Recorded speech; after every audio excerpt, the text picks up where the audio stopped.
예, 앞서 보신 대로 간호법에 대해서 윤 대통령이 거부권을 행사했고 국회로 다시 넘어오게 됐습니다. 간호사들이 찬성하는 법이고 의사나 간호조무사들이 반대했던 법인데, 그런데 대통령 거부권 행사로 이제는 간호사들이 단체 행동을 예고하고 있는 그런 상황이 되었습니다.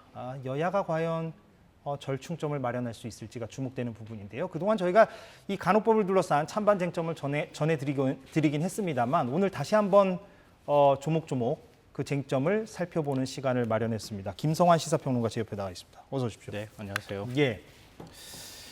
이게 이제 뭐 아까 그 윤건영 의원 말로는 재표결을 한다는 거니까 네. 3분의 2가 현실적으로 뭐 쉬워 보이지만은 않습니다만 뭐 그건 지켜보는 걸로 하고. 근데 이게 그 논의는 오래전부터 됐었잖아요. 사실 간호사들의 어떤 처우 개선 관련해서도 그렇고 이 배경을 좀 먼저 좀 설명을 해주시면 좋을 것 같아요. 간호법 이번에 이제 국회를 통과한 법에 보면은요, 간호법 제정 취지가 크게 두 가지로 분류가 되어 있습니다. 첫째로는 지금 고령화 사회가 계속 진행이 되고 있는 상황이기 때문에 노인들의 돌봄 또 요양 그리고 간호 서비스의 수요가 굉장히 늘어나고 있다는 거예요. 예. 그런데 현행 의료 체계 내에서는 그걸 다 감당하기가 어렵다. 그러니까 간호 서비스의 폭이 넓어져야 되지 않겠느냐. 이 부분이 하나가 있고요. 또 하나는 간호사들이 그동안에 처우가 굉장히 열악하다고 하는 지적들이 많았었고요. 간호협회도 계속 얘기를 했었거든요. 근데 간호사들 예를 들면 이런 겁니다. 1년 차부터 3년 차까지 이직률이 66%가 넘어요. 그러니까 전체 이직률로 따져도 15%가 넘거든요. 그러니까 다른 직군하고 비교할 때 이직률이 한 3배 정도 되는 직군입니다. 예. 그만큼 노동 강도가 굉장히 강하다. 이제 이렇게 볼 수 있고요. 간호사 한 명당 선진국 같은 경우에는 한 5명, 6명, 많아도 한 7명 정도를 담당하고 있거든요. 환자를. 근데 우리나라의 경우에는 한 15명 정도 담당하고 있는 상황입니다. 그러니까 자연스럽게 간호사들의 노동 강도가 셀 수밖에 없는 상황이고 이직률도 많다. 그러니까 간호사의 처우를 개선하는 독립적인 법이 필요하지 않겠느냐. 이 두 가지 취지를 담고 간호법을 제정하는 게 좋겠다. 그래서 현행 의료법에서 간호 업무와 관련되어 있는 내용을 따로 떼는 게 간호법이다. 이렇게 생각하시면 될 것 같습니다. 그렇게 해서 국회를 통과했는데 지금 거부권 행사를 한 거예요. 그래서 오늘 윤석열 대통령이 거부권을 행사하면서 국무회의에서 한 발언을 듣고 와서 얘기를 이어가도록 하겠습니다. 국민 건강은 그 어느 것과도 바꿀 수 없는 것입니다. 정치, 외교도 경제, 산업, 정책도 모두 국민 건강 앞에서는 후순위입니다. 국민 건강은 다양한 의료 전문 직역의 협업에 의해 제대로 지켜질 수 있는 것입니다. 이번 간호 법안은 이와 같은 유관 직역 간의 과도한 갈등을 불러일으키고 있습니다. 또 간호 업무의 탈의료기관화는 국민들의 건강에 대한 불안감을 초래하고 있습니다. 예, 지금 윤 대통령의 말 가운데 유관 직역 간의 과도한 갈등이라는 표현은 무슨 말인지는 이해가 됩니다. 지금 현상적으로 그렇게 나타나고 있으니까 말이죠. 네, 그런데 간호 업무의 탈의료기관화에 대해서도 비판적으로 지금 말을 한 거예요. 네. 그러니까 이게 의사들이 간호법을 비판했을 때의 주장이랑 상당히 유사해 보이는데, 그러니까 간호법 1조에 보면요, 간호법을 제정하는 목적이 나와 있거든요. 거기에 보면은 이렇게 명시가 되어 있습니다. 이 법은 모든 국민이 의료기관과 지역사회에서 높은 수준의 간호 혜택을 받을 수 있도록 간호에 관하여 필요한 사항을 규정한다. 이렇게 되어 있는데요. 여기서 지역사회라고 하는 표현이 중요합니다. 그러니까 기존에 이제 앞서 제가 말씀드렸던 것처럼 의료법 내에서 간호 관련되어 있는 조항을 따로 떼는 게 간호법이라고 말씀드렸잖아요. 기존의 의료법 내용하고 다를 게 하나도 없어요. 제가 오늘 방송 들어오기 전에 양쪽을 다 비교해 가면서 봤거든요. 근데 다른 부분이 지역사회라고 하는 거예요. 저 단어. 네. 그래서 이 단어에 굉장히 예민하게 반응하는 겁니다. 이걸 가지고 의사협회에서는 간호사 단독 개원이 가능하게 될 것이다. 이렇게 얘기를 하고 있는 겁니다. 그러니까 취지로만 보면은 앞서 말씀드렸던 것처럼 고령화 사회가 진행되면서 간호사의 업무 범위가 넓어질 수밖에 없잖아요. 예를 들면 복지시설에도 간호사가 필요할 거고요. 그다음에 각 가정에 노인들 거동이 불편한 분들한테 가서 기본적으로 체열을 하거나 아니면 뭐 심박수를 측정한다거나 이런 의료 행위들이 있을 수 있잖아요. 근데 그거를 의사가 함께 동행한다거나 의사의 지시를 받아서 진료 보조 행위를 계속 할 수는 없는 상황이란 말이에요. 의사 숫자도 가뜩이나 부족하잖아요. 그러니까 간호사가 최소한 그런 행위 정도는 할 수 있도록 열어주자. 그게 지역사회 개념에 포함이 되어 있는 겁니다. 돌봄과 간호 서비스를 좀 더 확장하는 개념이 들어가 있는 거예요. 근데 의사협회에서는 이렇게 해버리면 의사의 지시하에 의사만 병원을 개원하도록 되어 있는데 간호사가 단독 병원을 개원할 수 있도록 되는 것 아니냐. 그러니까 단독 개원이 가능하다. 이제 이 부분에 굉장히 예민한 반응을 보이고 있는 거예요. 의사 없이 네. 예, 왜냐하면 거 아니냐. 예. 그러니까 미국이나 뭐 선진국이나 유럽 같은 경우에는 간호 서비스와 관련되어 있는 클리닉 같은 게 만들어져요. 일종의 뭐 의원급 정도 비슷한 개념이라고 생각하시면 되는데요. 복지 예. 서비스를 제공하는 의료 복지 서비스를 제공하는 기관인데 예. 그런 경우가 간호사가 그걸 만들 수 있도록 돼 있다는 거예요. 예. 그런 것처럼 만약에 지역사회라고 범위를 넓혀주면 간호사도 그렇게 되는 것 아니냐 이렇게 돼 있는데 근데 사실은 보건복지부도 이건 부인하고 있어요. 간호협회 자체도 지금 그거는 부인하고 있는 거 아닙니까? 예, 왜냐하면은 의사의 지시하에 간호사의 업무 범위가 진료 보조 행위를 할 수 있도록 아예 법에 명문화되어 있거든요. 예. 그렇기 때문에 간호사가 의사 지시 없이는 따로 어떤 의료 행위를 할 수 없도록 되어 있다는 거예요. 지금 그래픽에 양쪽의 입장이 나오는 것 네. 같습니다. 예. 근데 의사협회는 여전히 의심하고 있는 거예요. 예. 시행령을 통해서 이거 열어주는 거 아니냐 이렇게 얘기를 하고 있는데 모법을 벗어나는 시행령을 만들 수가 또 없는 거잖아요. 예. 정부에서 그거는 걱정하지 마라 이렇게 지금 얘기를 하고 있는 상황이긴 합니다. 예.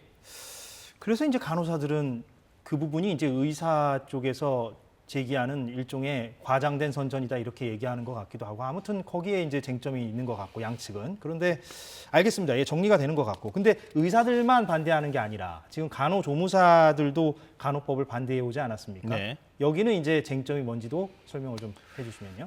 근데 지금 전부 다 주장만 있는 것이고 조금 냉정한 시각으로 바라볼 필요가 있다고 저는 생각하는데요. 예.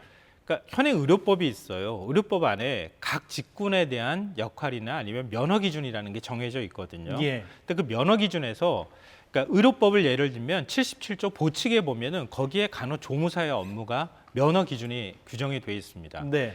근데 의료법은 의사, 치과 의사, 그리고 한의사, 간호사, 그리고 조산사 이렇게 5개 직군에 대한 것들을 중심으로 해서 만들어져 있어요. 그래서 간호조무사는 보칙에 들어가 있는 겁니다. 예. 그걸 빼서 간호법 안에 간호사와 간호조무사에 대한 면허 규정이 들어가 있는데요. 근데 간호조무사에 관한 면허 규정을 보면 이렇게 되어 있습니다. 그러니까 특성화고 간호 관련 학과를 졸업하거나 예.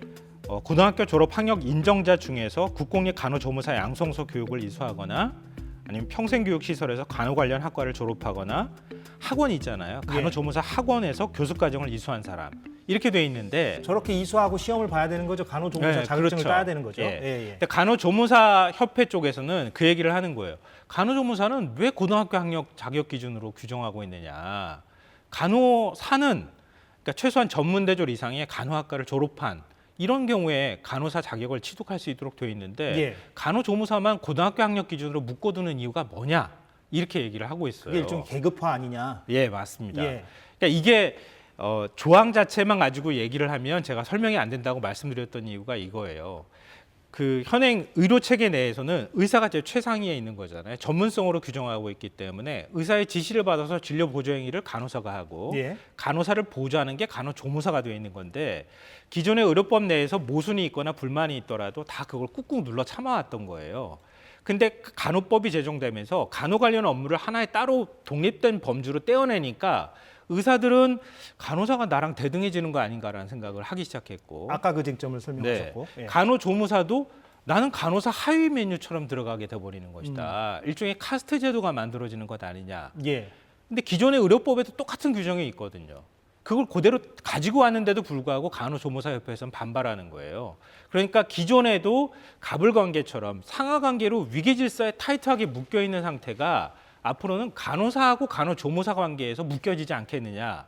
이런 것에 대한 불만, 잠복되어 있던 불만이 이번에 간호법 제정으로 폭발한 거 아닌가 그렇게 생각이 됩니다. 거기에 대해서 간호사 쪽에서는 뭐라고 얘기합니까? 그러니까 제가 말씀드렸던 거랑 똑같아요. 네. 기존 의료법도 똑같은 조항이 있는데 별로 달라진 게 없는데 왜 그러냐? 그때는 왜 그러면 얘기 안 했다가 네. 간호법 제정하니까 마치 새로운 뭔가를 규정하고 있는 것처럼 그렇게 얘기하고 있는 건 말이 안 되는 거 아니냐. 예. 기존하고 달라질 건 하나도 없다. 이렇게 얘기를 하고 있어요. 근데 이런 생각은 좀 듭니다. 왜냐하면 이 부분이 그 간호법의 전체적인 취지를 찬성하는 쪽에서도 이 간호조무사 학력 부분에 대해서는 좀 독소 조항이라고 비판하시는 분들도 있어요, 사실은. 그래서 이왕 법을 만들 거라면 말씀하신 대로 그 전에 의료법하고 똑같다 할지라도 이왕 법을 만들 거라면 이 부분을 좀 간호조무사들의 불만이 없도록 개선시킬 필요는 있는 거 아니냐 이렇게 얘기하시는 분들도 근데 있긴 있습니다. 그것도 예. 잘못 해석한 거다 이렇게 반박이 또 나오고 있는 간호사 건데요. 쪽에서는. 왜냐하면 고등학교 학력 인정자라고 돼 있잖아요. 그러니까